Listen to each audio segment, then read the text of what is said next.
আমাদের আজকের আয়োজনে স্বাগত।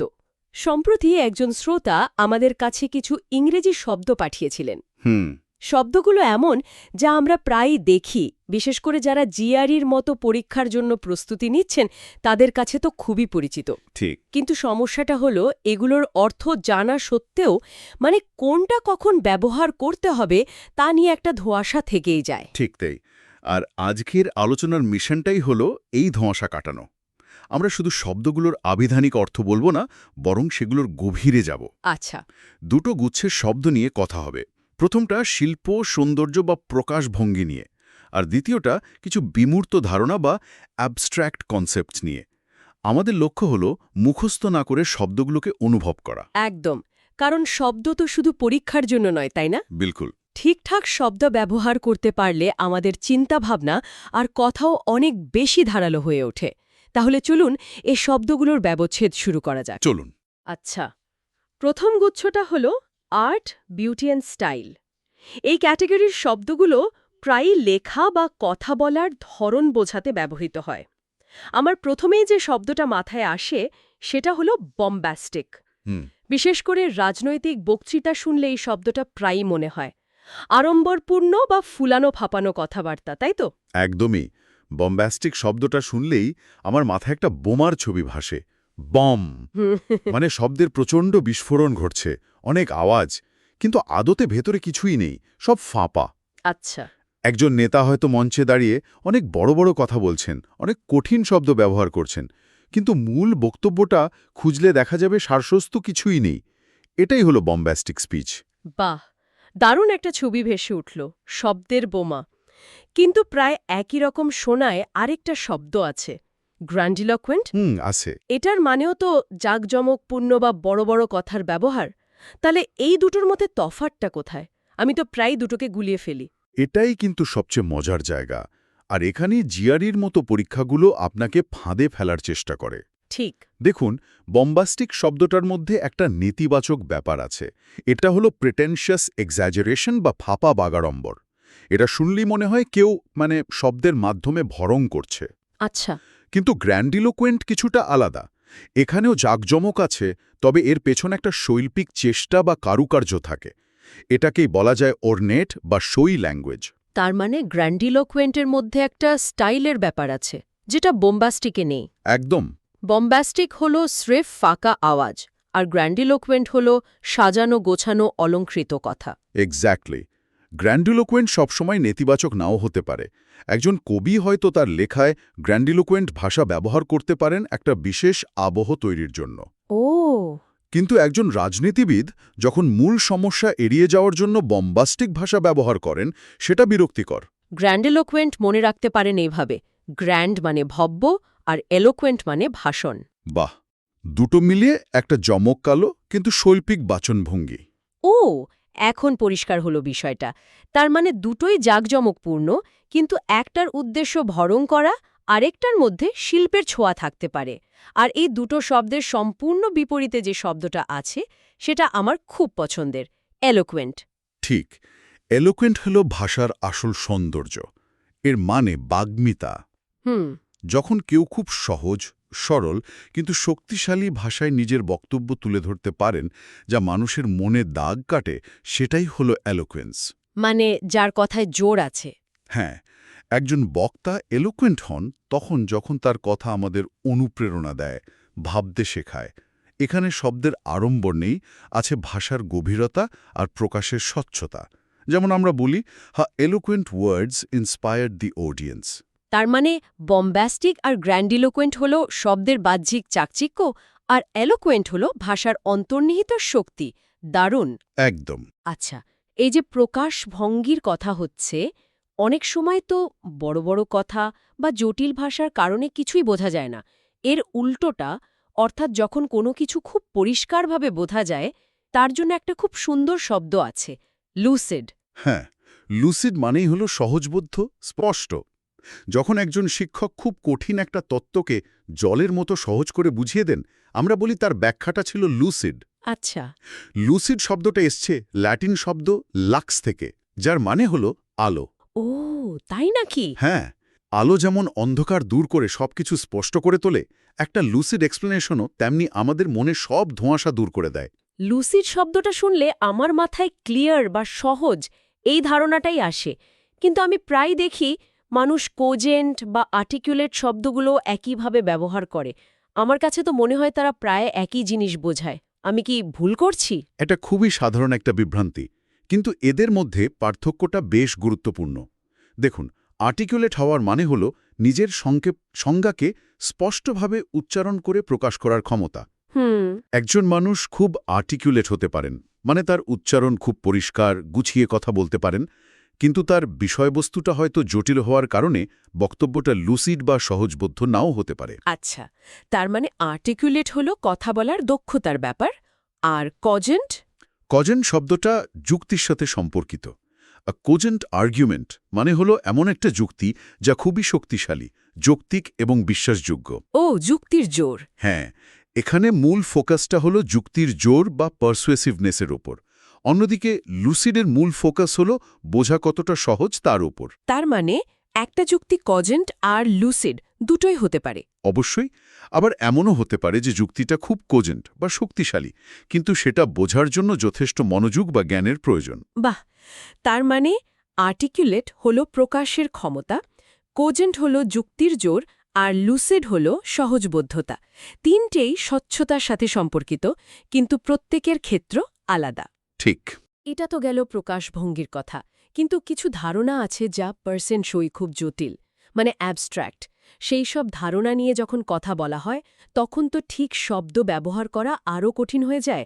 আমাদের দ্বিতীয় গুচ্ছের শব্দগুলো তো ঠিক এই ধরনেরই, তাই না? ঠিক ধরেছেন। আর এই গুচ্ছের শব্দগুলো বোঝার আগে প্রথম গুচ্ছের শেষ দুটো শব্দ নিয়ে একটু কথা বলেনি, কারণ ওগুলো শৈলীর সাথে সম্পর্কিত। ও হ্যাঁ, একদম। একটা হলো অ্যাস্থেটিক।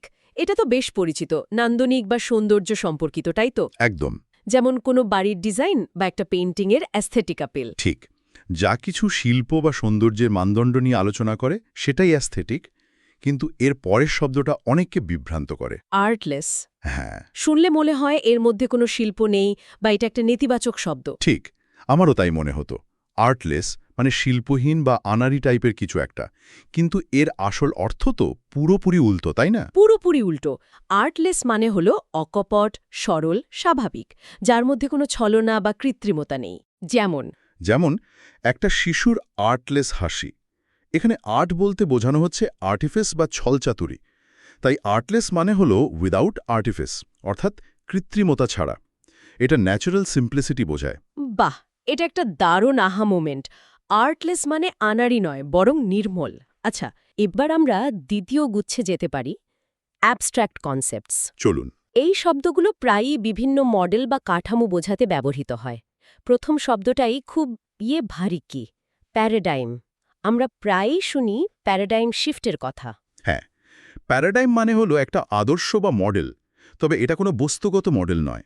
এটা একটা ধারণাগত কাঠামো বা কনসেপচুয়াল ফ্রেমওয়ার্ক। আচ্ছা। সহজ ভাষায় বললে, কোনো একটা নির্দিষ্ট সময় মানুষ যেভাবে কোনো বিষয় নিয়ে চিন্তা করে বা পৃথিবীকে দেখে, সেটাই হলো প্যারাডাইম। যেমন একসময় মানুষ ভাবত পৃথিবী মহাবিশ্বের কেন্দ্রে। টলিমের সেই মডেলটা ছিল তখনকার প্যারাডাইম। কোপার্নিকাস যখন বললেন সূর্যই কেন্দ্রে, তখন বিজ্ঞানের চিন্তার জগতে একটা প্যারাডাইম শিফট হলো। তাহলে এটা একটা চিন্তার মডেল। তার মানে এটা কোনো নতুন ফোনের প্রোটোটাইপের মতো নয়। চমৎকার একটা প্রশ্ন। এখানেই পার্থক্যটা। প্রোটোটাইপ হলো কোনো জিনিসের প্রথম কার্যকরী ডিজাইন বা মডেল, যা বস্তুগত।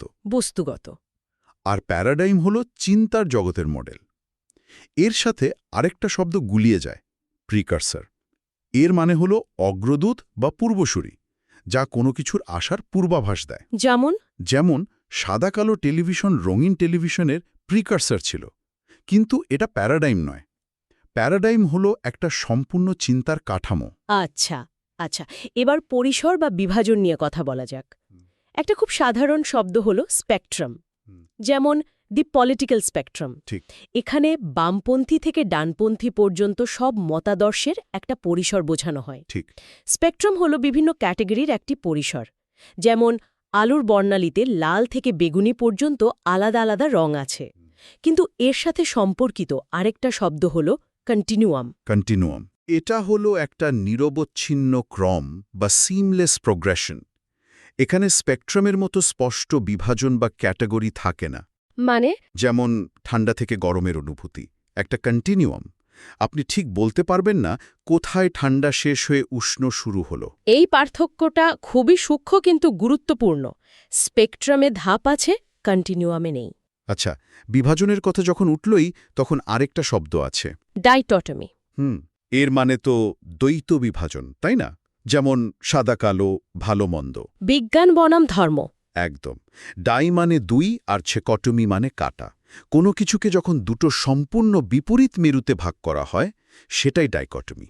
আচ্ছা, কিন্তু সাবধান, একে আবার প্যারাডক্সের সাথে গুলিয়ে ফেললে চলবে না। প্যারাডক্স? প্যারাডক্স হলো একটা আপাত দৃষ্টিতে স্ববিরোধী সত্য, মানে এমন একটা কথা যা শুনলে মনে হয় অসম্ভব বা ভুল, কিন্তু গভীরভাবে ভাবলে দেখা যায় সেটাও সত্য। যেমন? একটা উদাহরণ দিলে ভালো হয়। যেমন ধরুন, this is the beginning of the end, অথবা you have to be cruel to be kind. ওহ বাহ! এখানে দুটো বিপরীত ধারণা, শুরু এবং শেষ বা নিষ্ঠুরতা এবং দয়া, একসাথে সত্য হিসাবে দেখানো হচ্ছে, কিন্তু ডাইকটমি দুটো ধারণাকে আলাদা করে দেয়, একসাথে সত্য প্রমাণ করে না। ওয়াও! ডাইকটমি হলো বিভাজন, আর প্যারাডক্স হলো স্ববিরোধী মিলন। এটা কখনো ভুলব না। আচ্ছা, এবার আমার একটা খুব পছন্দের শব্দ নিয়ে কথা বলি, অ্যানালজি বা উপমা। হুম, কোনো কঠিন জিনিস বোঝানোর জন্য এটা দারুণ কাজে দেয়। অবশ্যই। অ্যানালজি হলো দুটি ভিন্ন জিনিসের মধ্যে সাদৃশ্য দেখিয়ে কোনো কিছুকে সহজ করে তোলা। যেমন আমরা যখন বলি মানব মস্তিষ্ক একটা কম্পিউটারের মতো কাজ করে, তখন আমরা একটা অ্যানালজি ব্যবহার করি। ঠিক। তবে এবার যে শব্দগুলো আসছে সেগুলো খুবই জটিল এবং প্রায় ইচ্ছাকৃতভাবে ব্যবহার করা হয় মানুষকে বিভ্রান্ত করার জন্য। আমি জানি আপনি কোনগুলোর কথা বলছেন। প্রথমটা হলো অ্যাম্বিগুয়াস।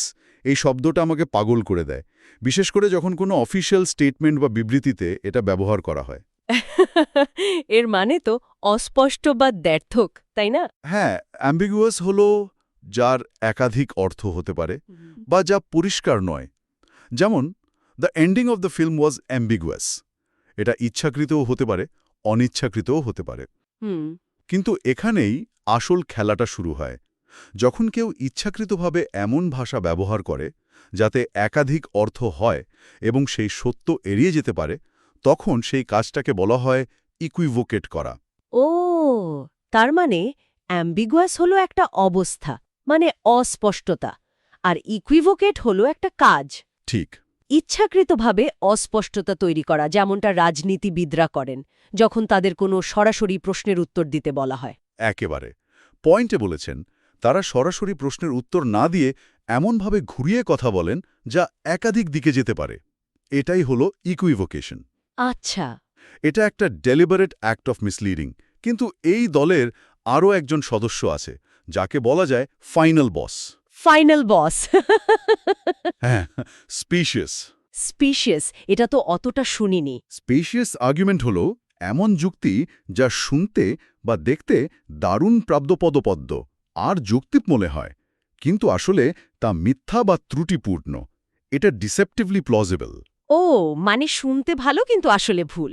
একদম। যেমন কোনো বিজ্ঞাপনে দেখানো হলো একটা বিশেষ পানীয় খেলে আপনি প্রচণ্ড শক্তিশালী হয়ে যাবেন।